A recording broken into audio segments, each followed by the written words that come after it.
بسم اللہ الرحمن الرحیم۔ السلام علیکم۔ حضرت لقمان کا بیٹا جب تجارت کے لیے جانے لگا تو وہ حضرت لقمان کی خدمت میں حاضر ہوا۔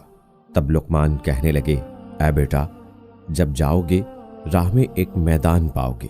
اس میدان میں ایک چشمہ ہے جس کا پانی نہایت ٹھنڈا اور شیریں ہے، اور اس کے کنارے ایک درخت ہے جس کی چھاؤں گھنی اور فرحت بخش ہے، لیکن خبردار، اس درخت کے سائے تلے ہرگز نہ بیٹھیو، اور اللہ تم کو اس مہلکہ سے محفوظ رکھے۔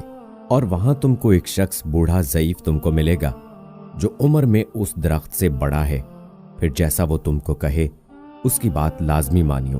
اور دوسری بات یہ کہ جب آگے جاؤ گے تو فلاں گاؤں میں جانا، وہ لوگ میرے دوست ہیں اور تم کو اپنے گھر لے جائیں گے تعظیم و تکریم سے۔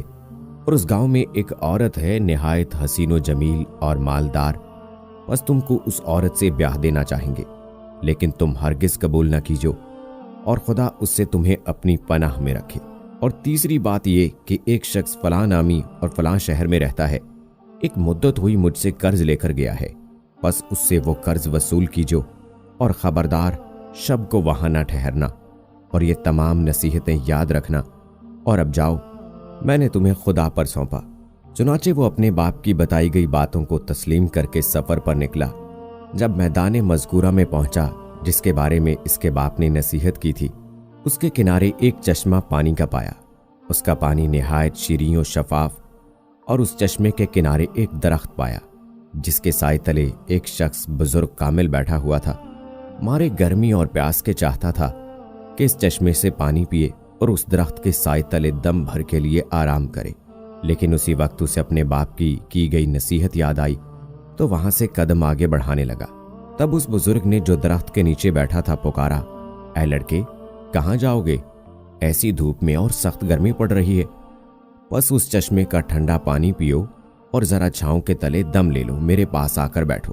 لڑکا بولا، ہرگز نہیں بیٹھوں گا، کہ میرے باپ نے مجھے منع کیا ہے اس درخت کے سائے میں بیٹھنے سے۔ تب وہ بزرگ کہنے لگا، قسم ہے تیرے رب کی، اس دھوپ اور گرمی میں نہ جا اور میرا کہا مان۔ یہ بات سنتے ہی لڑکے کو باپ کی بات یاد آئی کہ وہ بزرگ تجھے جیسا کہے اس کا کہا مانیو۔ تب لڑکے نے اس بزرگ کا کہا مانا اور خلاف اس کے نہ کیا، سلام کر کے بیٹھ گیا، چشمے سے ٹھنڈا پانی پیا اور تھوڑی دیر سستانے کو لیٹ گیا اور سو گیا۔ تبھی اس درخت پر سے ایک سانپ اس لڑکے کو کاٹنے کے لیے اترا۔ لڑکا سوتا تھا لیکن بزرگ جاگتے تھے، بس اس بزرگ نے سانپ کو مار کر سر اس کا کاٹ لیا۔ جب لڑکا اٹھا تو دیکھا کہ ایک سانپ مردہ پڑا ہے بغیر سر کے، بس بزرگ سے حال حقیقت معلوم کر کے متعجب ہوا اور باپ کی پہلی نصیحت کا راز جانا۔ بعد اس کے لڑکا وہاں سے اٹھا، اپنا اسباب سفر باندھا اور اس بزرگ کو سلام کر کے جانے کی اجازت طلب کی۔ تب بزرگ آدمی نے پوچھا کہ تم کہاں کا عزم سفر رکھتے ہو؟ لڑکے نے کہا، فلانے گاؤں میں جاتا ہوں کہ وہاں میرے باپ کے دوست ہیں۔ بزرگ نے کہا، اگر تم کہو تو میں بھی تمہارے ساتھ چلوں؟ لڑکے نے کہا، بہت اچھا، آپ بھی چلیے۔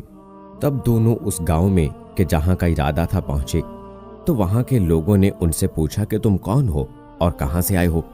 تب لڑکے نے کہا، میں لقمان حکیم کا بیٹا ہوں اور یہاں تجارت کی غرض سے آیا ہوں۔ تب گاؤں کے لوگ انہیں نہایت تعظیم و تکریم سے اپنے گھر لے گئے اور انہیں کھانا کھلایا اور ہر روز مہمانداری کرنے لگے۔ تب ایک دن کہنے لگے، اے لڑکے، ہماری قوم میں ایک عورت نہایت خوبصورت، نیک بخت، مالدار اور حسب و نسب میں درست ہے۔ ہم چاہتے ہیں کہ تم سے اس کا نکاح کر دیں کہ یہ بات تمہارے واسطے اچھی ہوگی کہ مال و دولت خوب ہاتھ لگے گی۔ تب لڑکے نے کہا، میرے باپ نے اس سے منع کیا ہے کہ سفر میں کسی امر کی پابند نہ ہونا، ورنہ نقصان اور تکلیف اٹھاؤ گے۔ تب اس بزرگ نے جو ساتھ تھا کہنے لگا کہ جب یہاں کے سبھی رئیس آرزو مند ہیں اور اس کی گواہی دیتے ہیں، اور یہ بھی کہ وہ حسین و مالدار ہے، تو شادی کرنے میں کوئی مذائقہ نہیں اور کوئی اندیشہ نہ کر۔ تب لڑکے کو باپ کی نصیحت یاد آئی کہ وہ بزرگ جو بھی کہیں اس پر عمل کرنا۔ تب بسر سلمان نے اپنے مصاحب یار کے کہنے سے اس عورت مالدار سے نکاح کیا۔ تب ایک شخص اس قوم کا لڑکے کے پاس آیا اور کہنے لگا کہ میں حضرت لقمان کی بہت عزت و تکریم کرتا ہوں اور اس سبب سے تمہارا بھی خیر خواہ ہوں۔ تم نے ناحق اس عورت سے نکاح کیا وہ بہت بری ہے اور قبل تم سے اپنے 9 شوہروں کو اپنی خلوت گاہ میں مار چکی ہے، بس اب تم کو بھی مار ڈالے گی۔ سو اگر تم بھلا چاہتے ہو تو کسی ہیلے بہانے سے یہاں سے نکل جاؤ۔ تب لڑکا اس شخص کی باتیں سن کر ڈرا اور لگا پچھتانے اور مخموم ہوا۔ چنانچہ جب لڑکے کے مصاحب نے اسے رنجیدہ دیکھا تو پوچھا کہ تم کس بات کا اندیشہ کرتے ہو؟ کیا سبب ہے جو میں تمہیں پریشان دیکھتا ہوں؟ تب لڑکے نے کہا کہ میں نے سنا ہے کہ میری بیوی کے جس سے میں نے یہاں نکاح کیا ہے، مجھ سے پہلے 9 شوہروں کو پہلی خلوت شب زفاف میں مار ڈالا ہے۔ ڈرتا ہوں کہ شاید مجھے بھی نہ مار ڈالے، اور شاید اسی بات کے سبب سے میرے باپ نے مجھے اس نکاح سے منع کیا تھا۔ تب اس بزرگ نے کہا کہ کچھ اندیشہ نہ کرو اور خاطر جمع رکھو، میں تمہیں ایک حکمت بتلائے دیتا ہوں، اس کو کیجو۔ وہ یہ کہ جب شب کو تمہاری بیوی تمہارے پاس خلوت قدے میں آئے تو کسی بہانے سے اسے وہاں چھوڑ کر میرے پاس آئیو، تب ہم اس کی تدبیر اور علاج کریں گے۔ غرض جب اس کی بیوی شب کو اس کے پاس خلوت قدے میں آئی تب اس نے بہانے سے کہا کہ تم یہاں بیٹھو، میں ذرا باہر سے ہو کر آتا ہوں۔ بیوی نے پوچھا کہاں جاتے ہو؟ لڑکے نے کہا کہ قضائے حاجت کو جاتا ہوں، تم تب تک یہاں انتظار کرو، اور اس کے علاوہ بھی ایک کام ہے وہ آ کے بتلاتا ہوں۔ تب لڑکا وہاں سے نکلا اور سیدھا اس بزرگ کے پاس پہنچا۔ تب اس نے ایک آتش دان انگاروں سے بھرا ہوا لانے کو کہا۔ جب لڑکا آتش دان لے آیا تو بزرگ نے اس میں سر سانپ کا جو درخت کے نیچے سے کاٹ کر لایا تھا اس کو اس آتش دان میں رکھ دیا، اور آتش دان کو لڑکے کے حوالے کیا اور کہا اسے لے جاؤ اور اپنی بیوی سے کہو کہ برہنہ ہو کر اس آتش دان پر خود کو سینکو، اور بعد اس کے آتش دان کو دوبارہ میرے پاس لے آنا۔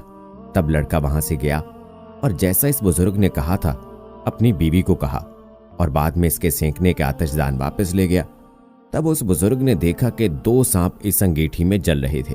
تب بزرگ نے کہا اب جاؤ اور بے خطر اپنی بیوی سے جمع کرو کہ جس کا ڈر تھا سو سانپ اس انگیٹھی میں جل رہا ہے، بس اسی سبب سے پہلے شوہر اس کے مارے جاتے تھے۔ چنانچہ پسرے لقمان تمام شب اپنی بیوی کے پاس رہا اور فجر کو باسلامت خلوت سرا سے باہر آیا، اور اہل قریہ تمام ماجرا سن کر متعجب ہوئے اور پسرے لقمان کے بچ جانے سے خوشی بھی ہوئی۔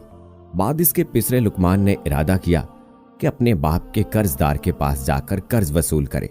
تب اس بزرگ سے کہا کہ فلاں گاؤں میں ایک شخص کے پاس میرے باپ کا روپیہ ہے، سو چاہتا ہوں جا کر اس سے وصول کروں۔